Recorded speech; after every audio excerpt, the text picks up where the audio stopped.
नमस्कार कक्षा 8 के विद्यार्थी। अब हम इकाई 2 देख रहे थे जिसका नाम पाठ का नाम था ईदगाह। उसमें हम स्वाध्याय देख रहे थे और अभ्यास में प्रश्न नंबर 3।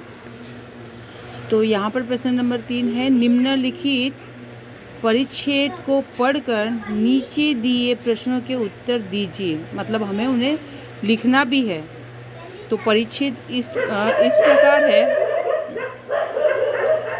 हमारे इतिहास और पुराणों में परोपकार के अनेक उदाहरण मिलते हैं।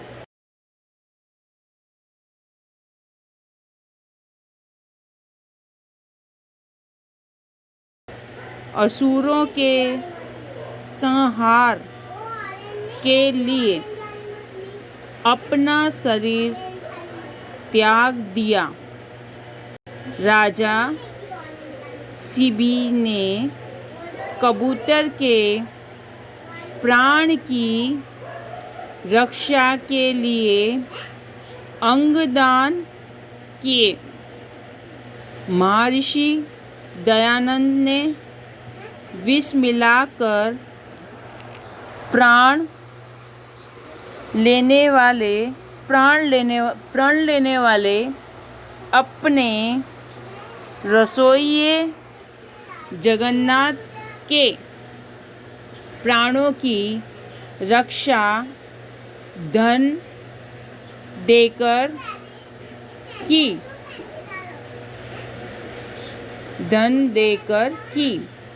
वर्तमान में भी अनेक सामाजिक संस्थाएं परोपकार के लिए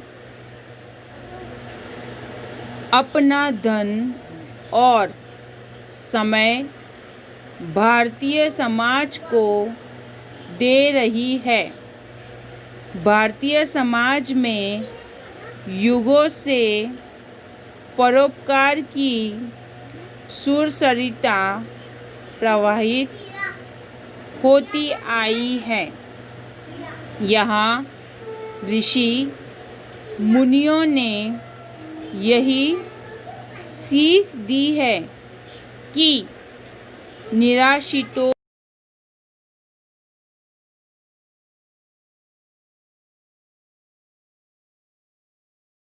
वृद्धों की शारीरिक और आर्थिक मदद कैसे, भूखों को भोजन करवाओ, विद्वानों को तो विद्या का प्रचार कर समाज का उद्धार करो।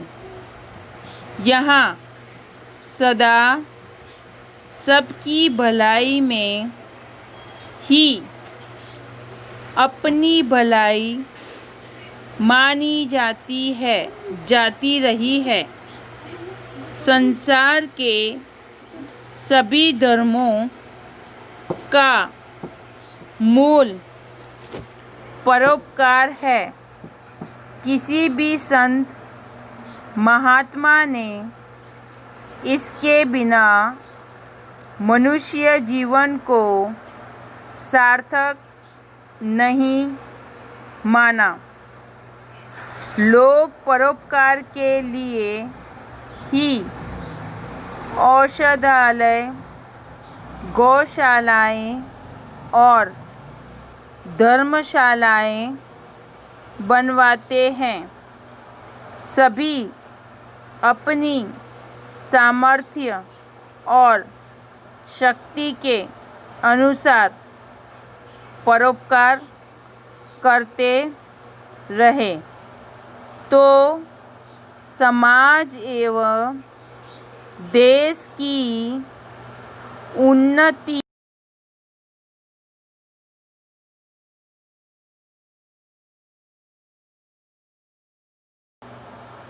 कुटुंबकम की भावना फैलेगी। पैराग्राफ यहाँ पर ख़त्म होता है। अब हम इसके प्रश्न देखेंगे। तो प्रश्न इस प्रकार है। पहला प्रश्न, ऐतिहासिक ग्रंथों में परोपकार के कौन कौन से उदाहरण मिलते हैं? उत्तर इस प्रकार है। ऐतिहासिक ग्रंथों में परोपकार के कई उदाहरण मिलते हैं। महर्षि दधीची ने मानव कल्याण तथा असुरों के विनाश के लिए अपना शरीर त्याग दिया था। राजा शिबी ने अपने अंग का दान देकर एक कबूतर के प्राण बचाए थे। तीसरा, महर्षि दयानंद ने विष मिलाकर प्राण लेने वाले रसोइये जगन्नाथ की जान धन देकर बचाई थी। प्रश्न 2 इस प्रकार है। ऋषि मुनियों ने हमें क्या सीख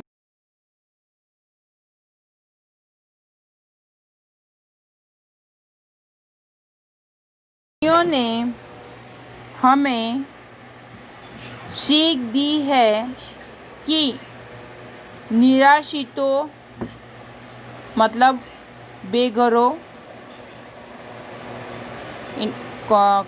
पूरा को आश्रय दो, दीन दुखियों और वृद्धों की शारीरिक तथा आर्थिक मदद को, भूखों को भोजन कराओ और यदि आप विद्वान हो तो विद्या का प्रचार करो।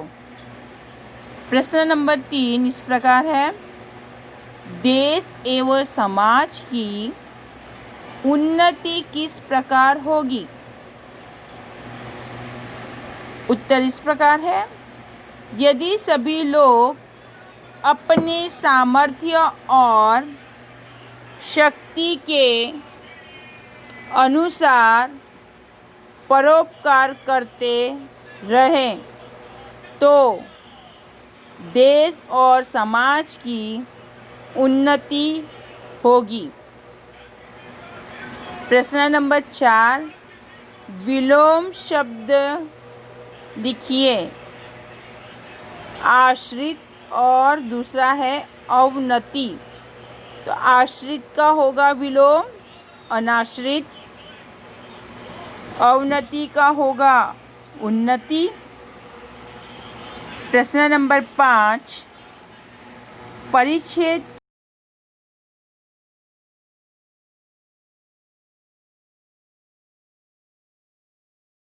के लिए 3 प्रश्न बनाओ। उत्तर में पहला प्रश्न बताएंगे हम। भारतीय समाज में युगों से क्या प्रवाहित होती रही है? परोपकार काउंस में लिखेंगे परोपकार की गंगा। उसका जवाब होगा परोपकार की गंगा। प्रश्न नंबर 2, सभी धर्मों का मूल्य क्या है? प्रश्न नंबर 3, परोपकार के लिए लोग क्या क्या करते हैं? प्रश्न नंबर 6, इस परिच्छेद को उचित शीर्षक दीजिए।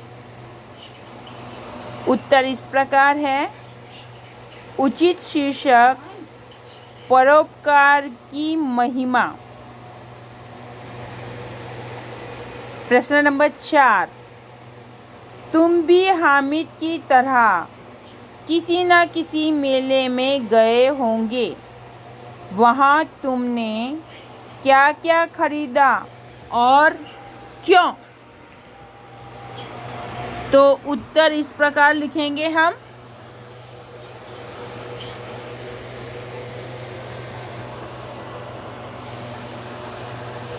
दिसंबर के आखिरी हफ्ते में हमारे यहाँ से कुछ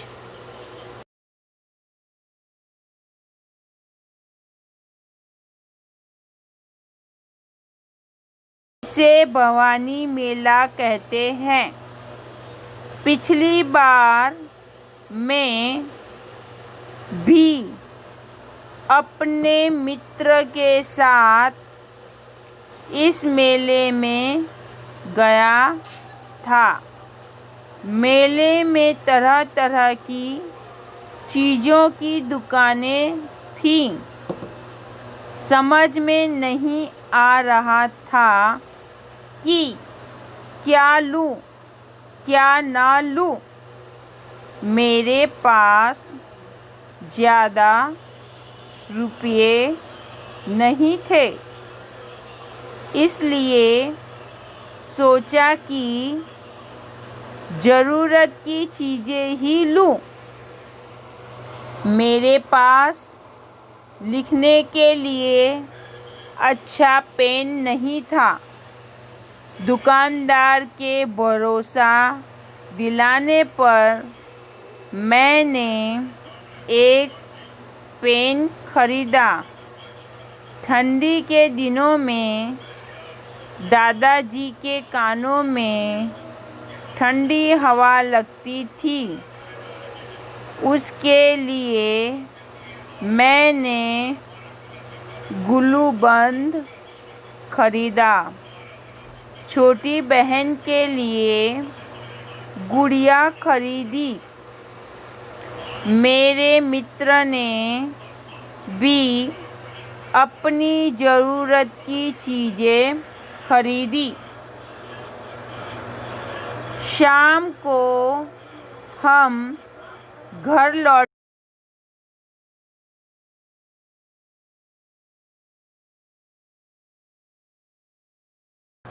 गुड़िया पाकर छोटी बहन खुशी से उछल पड़ी। मेरा पेन देखकर पिताजी खुश हुए। बोले, काम की चीज़ें खरीदकर तुमने अपनी समझदारी बताई है।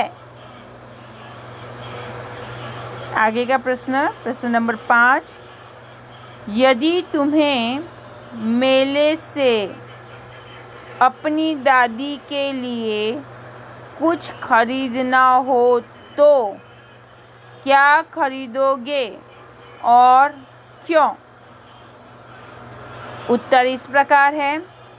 यदि मुझे मेले में अपनी दादी के लिए कुछ खरीदना हो तो मैं चश्मा रखने का बॉक्स खरीदूंगा।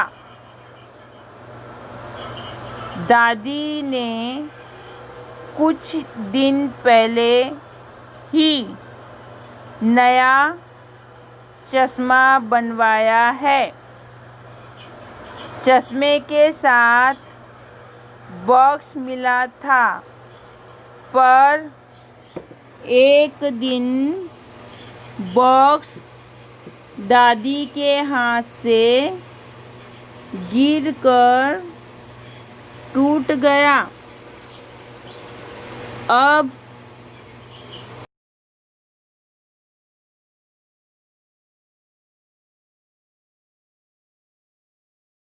सुरक्षित रखने के लिए बहुत चिंतित रहती थी।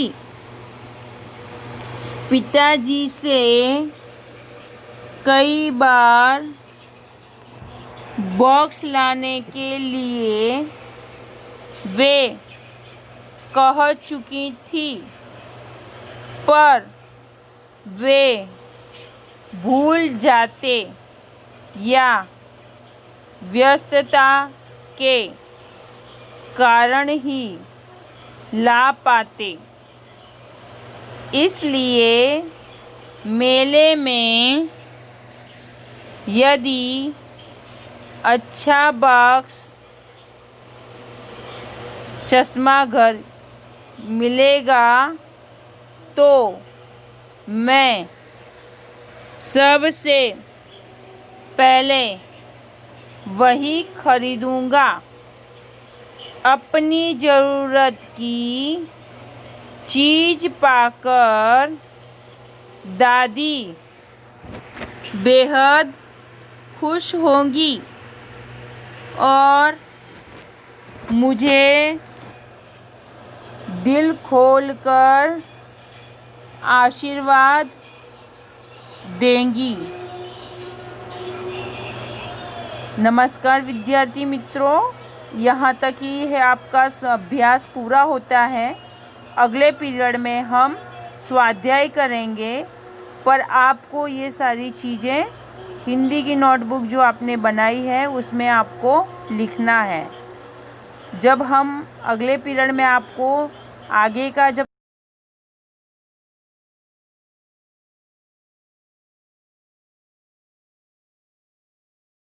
अपना जो गृह कार्य है वो हमें भेजना है।